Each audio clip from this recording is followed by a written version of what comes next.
Hey everybody, it's Val from Autistic Interpretations. It's time for another Q&A.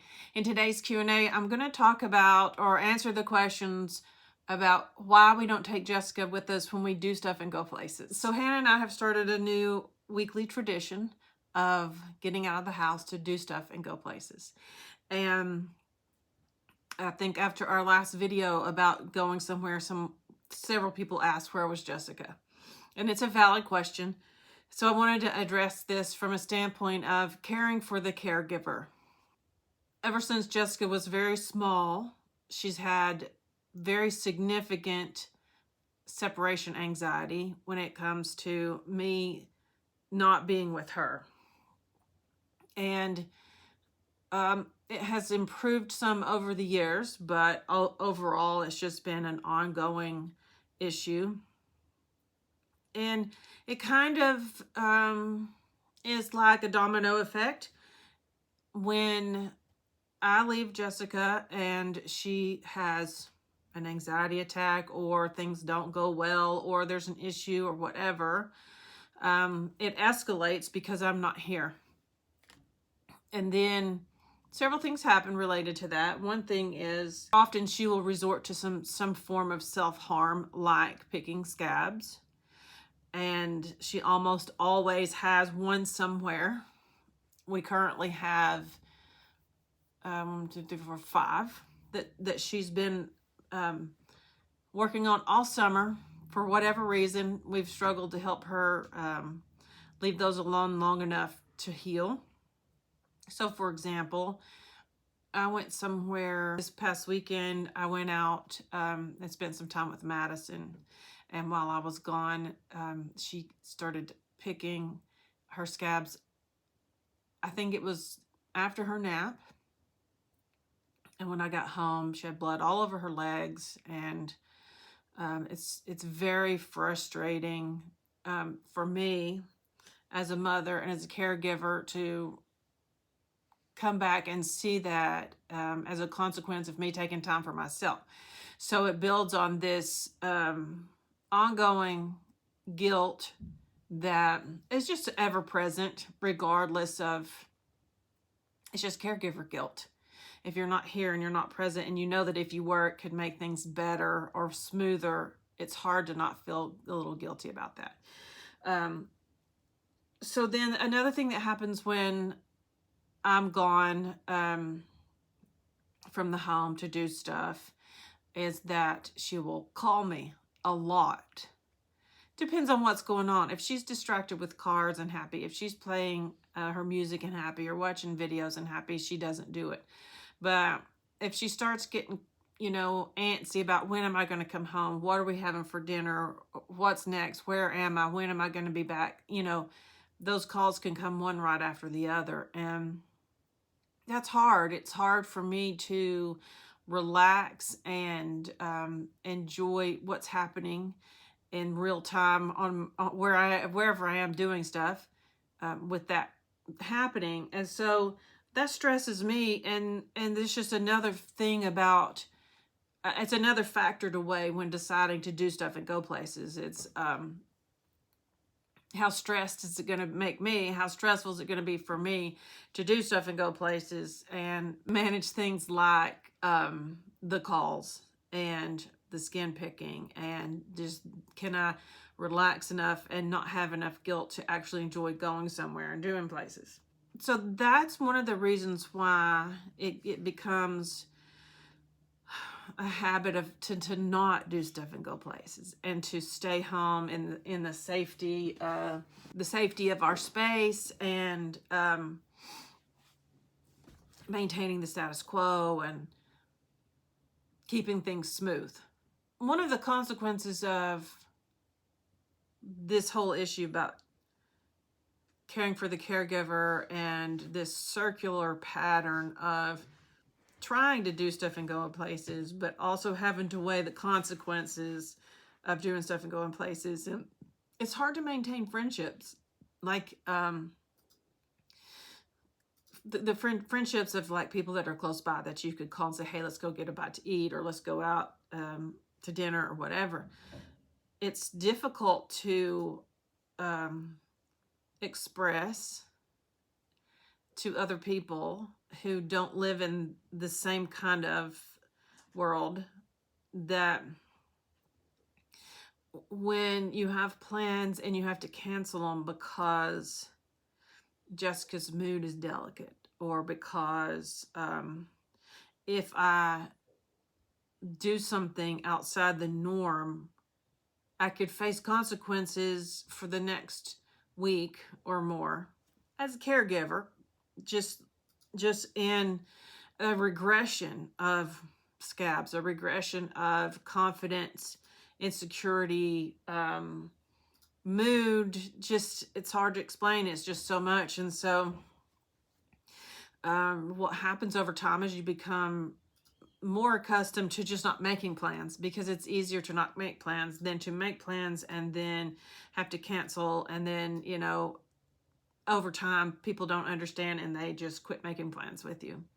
And I understand that. I do understand that. And what I used to tell people is, please keep inviting me. Please don't stop inviting me, because I want to go. It's just sometimes difficult to cross over that threshold, because there's so many factors involved beyond just deciding to go somewhere. So in terms of mine and Hannah's new routine of doing stuff and going places, we both see it as something that's important to us to get in a habit of getting out of the house. We work from home. We live at home. We eat at home. We're home all the time. And it's a very comfortable place. We like our space, especially like my room here, where I've got my bedroom, a little sitting area, my little office area, a beautiful view out the window, my beautiful TV for entertainment, and it's cozy and it's just really easy to be here. But then when I step out of here, I'm not comfortable. I'm not comfortable being other places. It just feels awkward. And so I think this new routine of planning to get out one day a week, every week on a schedule is going to be helpful in a lot of ways, because it's an expectation for us. It's an expectation for Jess, and we can get used to it. And I think one of the most important parts of it is with a pattern of going every week when we have a caregiver here. And so Jessica's got this assurance of having a caregiver. They can go do stuff if they want to. Marlo's here to help her in whatever way she needs. And that's real helpful. And over time, as the weeks pass and as we do this and everything goes okay, then maybe on some level it will be the beginning stepping stone of, it's okay for mom to go somewhere. I'm going to be okay, etc. And as she becomes more uncomfortable with it, then I get used to the feeling of being able to make plans and go do stuff without feeling guilty, without worrying about how it's going to affect her, without worrying about if it's going to have consequences for days or weeks or whatever.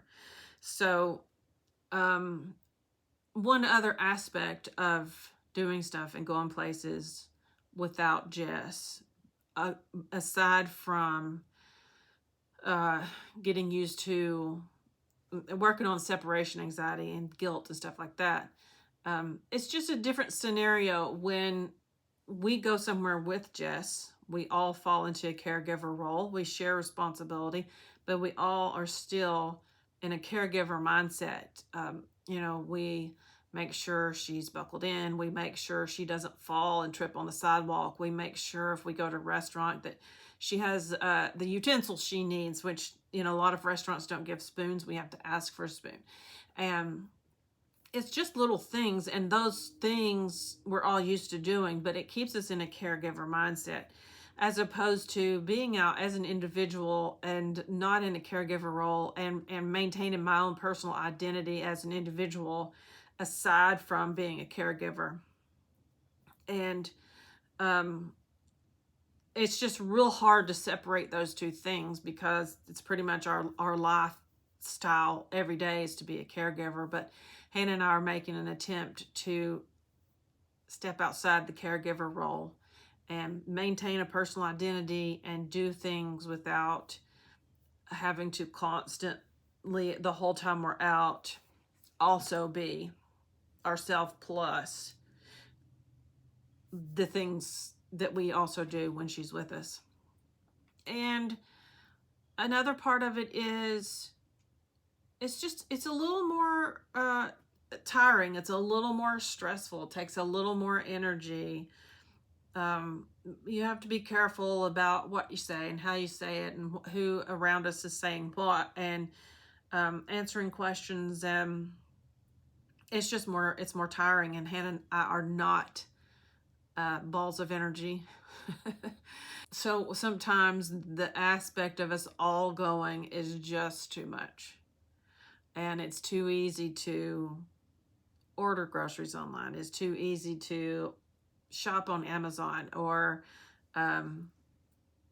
do a, just go order online and do a curbside pickup and all that. And then you just kind of get in a rut of being comfortable with that and not doing anything else. So in summary, caring for the caregiver, this is one of the ways that we care for the caregiver, or that we're trying to establish more ways and better ways, and be better at caring for the caregiver, because being a caregiver is, it can kind of wear you down at times, and it's important to not get worn down and take care of ourselves so we can be the best caregivers possible. So if you have any questions, please feel free to put them below. And if you have any suggestions for Q&As that you would like to hear, or for us to address, also put that below. And we appreciate you guys. Thanks for watching.